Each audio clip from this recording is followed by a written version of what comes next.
Na semana passada, nós vimos o milagre da preservação da vida do bebê Moisés. O bebê Moisés nasceu num período em que havia um decreto para que todos os meninos que nascessem fossem lançados no rio Nilo. Mas ele foi lançado no rio Nilo sob as bênçãos de Deus, num cestinho preparado pela mãe. E foi encontrado pela filha de Faraó, que o adotou. Mas ainda o Senhor providenciou para que a mãe de Moisés o educasse até os 12 anos, por determinação da filha de Faraó. Aos 12 anos, dos 12 anos até os 40 anos, ele estava na corte egípcia, educado possivelmente para ser um faraó, mas participando da corte egípcia. Entretanto, aos 40 anos houve uma mudança de plano. Moisés assassinou um egípcio que estava maltratando um hebreu. E depois que isso ficou de conhecimento da corte, ele teve que fugir, porque o faraó queria matá-lo.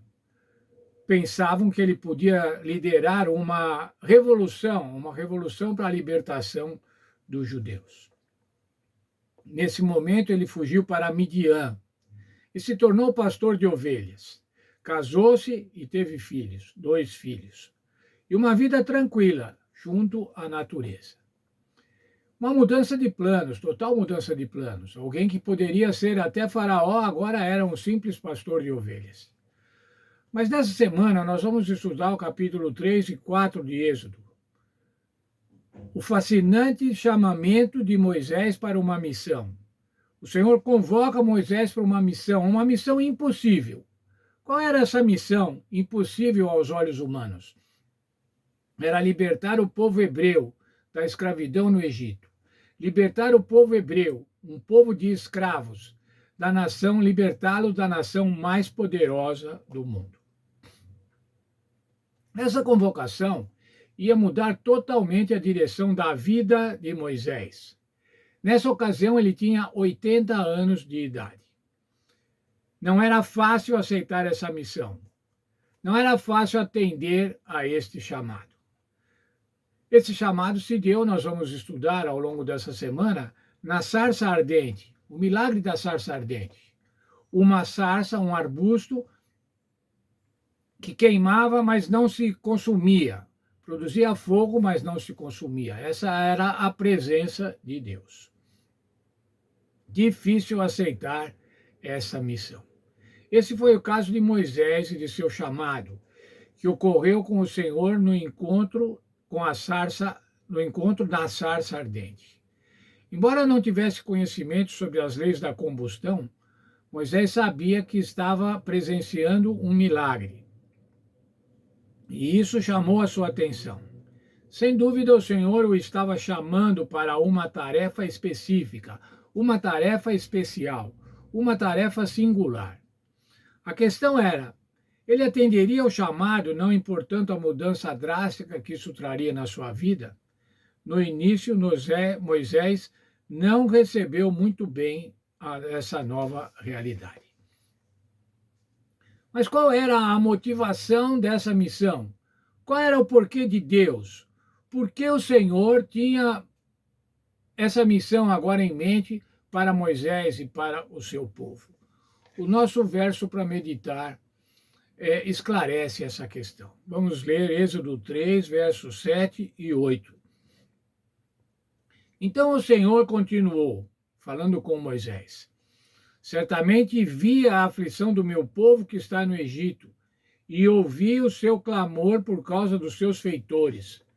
Conheço os sofrimentos do meu povo, e por isso desci a fim de livrá-los das mãos dos egípcios, e para fazê-los sair daquela terra, e levá-los para uma terra boa e ampla, terra que mana leite e mel. Nesses 2 versos, irmãos, nós vemos meia dúzia de verbos que mostram a disposição de Deus com relação ao seu povo. A relação de Deus com relação ao seu povo. Primeiro, ele viu a aflição. A aflição de quem? Do meu povo. O Senhor Deus considerava os hebreus como seu povo. Por quê? Por causa da aliança que ele havia feito com Abraão, com Isaac e com Jacó. Aquele era seu povo, apesar daquela condição precária que eles estavam vivendo, apesar da escravidão, eles eram o povo de Deus, o povo da aliança. E o Senhor é fiel à sua aliança. Certamente vi a aflição do meu povo que está no Egito. Ouvi o seu clamor por causa dos feitores. O Senhor ouviu o seu povo. O Senhor ouviu o seu povo que estava sofrendo. Conheço o sofrimento do meu povo. De novo, ele falando meu povo. Conheço o sofrimento. Por isso desci a fim de livrá-los das mãos dos egípcios e para fazê-los sair daquela terra e levá-lo para uma terra boa e ampla, terra que mana leite e mel. Veja, o Senhor viu, o Senhor ouviu, o Senhor conhecia o que estava acontecendo, por isso ele veio para estar junto com o povo. Para quê? Para fazê-los sair, para movê-los, tirá-los daquela condição, fazê-los sair daquela condição, sair daquela terra de escravidão e levá-los para uma terra de liberdade, uma terra farta, uma terra produtiva, uma terra que mana leite e mel. Com relação ao seu povo hoje, irmãos, o Senhor também vê, ouve, conhece. O Senhor desce para junto do seu povo. Isso é a imanência de Deus. Um Deus que preenche o universo, um Deus transcendente, também é um Deus imanente que está junto de cada um do seu povo. E ele move, ele leva para uma nova terra. Assim como para os hebreus, na época do Êxodo, 1500 anos antes de Cristo, o Senhor quer nos levar hoje também para uma nova terra, uma terra que mana leite e mel. Nos levar para uma terra de fartura, uma terra de alegria, uma terra de saúde, onde não vai haver mais dor, mais morte, como diz lá no livro do Apocalipse. O Senhor Deus chama o seu povo também hoje, chama o seu povo no presente, para levar-nos para uma nova terra, para tirar-nos da escravidão do pecado. Você deve se lembrar de situações em que tenha tido objetivos, mas Deus redirecionou os seus planos. Podemos servir a Deus de muitas maneiras, mas seguir seu chamado e fazer o que Ele deseja é o caminho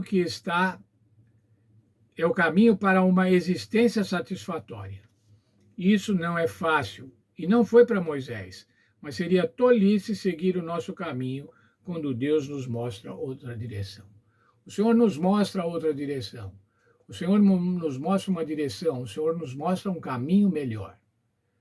Pode ser que, segundo os padrões do mundo, esse caminho não pareça melhor, mas o fim dele é o muito melhor. Deus abençoe, irmãos, cada um de nós e que estudemos essa lição. Êxodo capítulos 13 e capítulo 4, o chamado de Moisés e a maneira como Moisés recebeu esse chamado. E possamos também fazer isso na nossa vida diária, na nossa vida, nos tempos em que estamos vivendo. Vamos orar. Obrigado, bom Deus, porque vamos continuar estudando o livro de Êxodo. Nesse trimestre, vamos estudar todo o livro de Êxodo. Agora, nesta semana, quando vamos estudar o capítulo 3 e o capítulo 4, quando o Senhor redirecionou a vida de Moisés, fez um chamado para uma missão que aos olhos humanos era impossível, mas que o Senhor tornou possível, graças ao teu poder e graças à boa disposição de Moisés em atender esse convite, esse chamado. Apesar de entender que ia ser difícil, apesar de pensar que seria impossível, ele atendeu. E nós vamos ver nesse trimestre o resultado desse atendimento, da obediência a esse chamado. Nos abençoa, portanto, para que possamos também sermos favoráveis aos teus chamados, atendermos aos teus chamados e vivemos de acordo com a tua vida, com a tua vontade para a nossa vida. É isso que pedimos em nome do Senhor Jesus. Amém. Que Deus nos abençoe, irmãos, no estudo desta semana. O livro de Êxodo é um livro fascinante. Esses primeiros capítulos, capítulo 1 até o capítulo 4, são fascinantes com relação à preservação de Moisés, com relação ao chamamento e a aceitação do chamado para Moisés. Deus abençoe e que a gente possa estudar esse livro com alegria. Deus esteja com cada um de vocês nesta semana, neste trimestre, nesse meio ano ainda. Que Deus abençoe a todos nós.